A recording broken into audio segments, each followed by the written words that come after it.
కొంచెం రాబోయే ఇబ్బందులు ఉన్నాయి, జాగ్రత్త. ఏమి లేవు.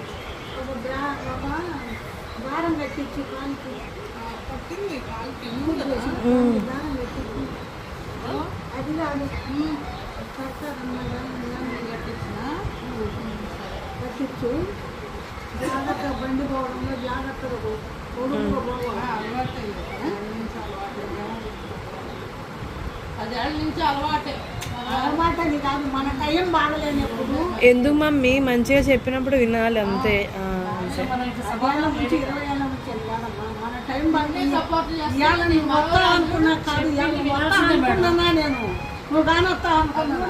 నేనేమన్నా మా ఫ్రెండ్ అంది ఏడందరూ నాకే తెలియలేదు, పోదామంటే ఊరికి అన్నాడు. ఇప్పుడు ఇంటికి వెళ్ళాక నాకు ఉంటుంది బరువు, వాళ్ళని రాలేదు కదా. నువ్వు వెళ్తావా అమ్మ దగ్గరికి, మమ్మల్ని తీసుకెళ్ళాలి అని నన్ను